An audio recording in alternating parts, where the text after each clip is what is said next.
नाज़रीन, एक स्कैंडल है मेरे पास और ये एक बड़ा स्कैंडल है।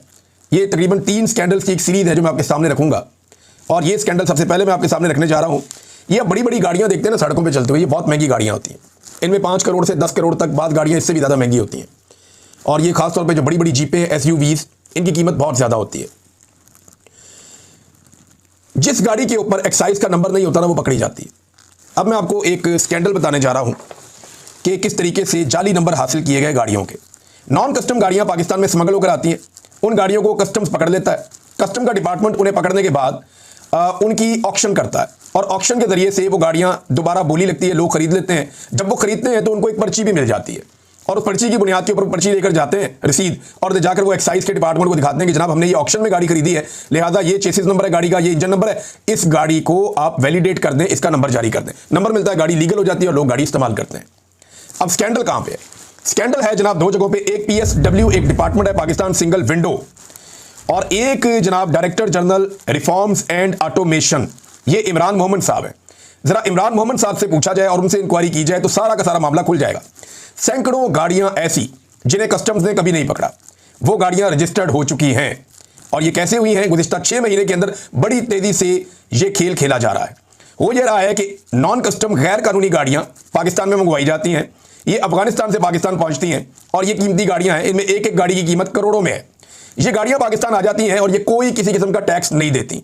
कस्टम इन गाड़ियों को पकड़ता नहीं है, लेकिन जो डेटाबेस है इसका गलत इस्तेमाल किया जाता है। डेटाबेस के जरिए से जाली एंट्रियां कर दी जाती हैं और की जा रही हैं कस्टम के सिस्टम के अंदर। अच्छा, जिस ऑफिसर का वो आईडी है ना, उसको भी नहीं बात पता होता कि उसके आईडी को इस्तेमाल करते हुए खोला गया है और डेटाबेस इस्तेमाल करने वालों ने पीछे से, जो पाकिस्तान सिंगल विंडो वाले हैं, उन्होंने मिल मिला करके director general reforms and automation का जो इमरान मोहम्मद साहब का सिस्टम है, उसके साथ ये करते ये हैं कि ये चुप करके उसके अंदर एंट्री डाल देते हैं और गैर कानूनी गाड़ी को लीगल करके एक पर्ची जारी कर देते हैं। किसी को कानो कान खबर नहीं होती। सैकड़ों गाड़ियों का ये कर दिया गया। पाकिस्तान के खजाने को अरबों रुपए का नुकसान पहुंचा दिया इन लोगों ने। इसकी इंक्वायरी करवा लें आप। मैं पाकिस्तान के निजाम को ये चैलेंज करके कहता हूं कि आप इसकी इंक्वायरी करवाएं, आपको सैकड़ों गाड़ियां मिलेंगी। गुज़िश्ता 6 महीने से ये काम बहुत तेजी से हो रहा है और काम ये हो रहा है कि गैर कानूनी गाड़ियां मंगवाई जाती हैं और वो मार्केट में बेच दी जाती हैं। बड़े आराम से एक एंट्री की जाती है कंप्यूटर के जरिए से, डेटाबेस में उसके अंदर घुस जाते हैं, वहां जाके उसकी एंट्री कर देते हैं और एक पर्ची निकाल के उनके हाथ में दे देते हैं। वो पर्ची लेकर जाते हैं, वहां पे एक्साइज से उसका नंबर ले लेते हैं, वो गाड़ी वैलिडेट हो जाती है, जाके मार्केट में बेच देते हैं। और इस तरह बहुत सारी गाड़ियां बिक रही हैं।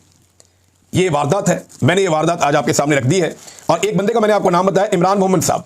इनसे इंक्वायरी करें, इनसे पूछें कि ये क्या हो रहा है और इन्हें ये कहा जाए कि सारा डाटा निकाल के सामने रखें और चेक करें कि कितनी गाड़ियों की ऑक्शन हुई है और कितनी गाड़ियां ऐसी हैं जिनकी ऑक्शन ही नहीं हुई। बड़े आराम से पकड़ा जाएगा। कैसे पकड़ा जाएगा?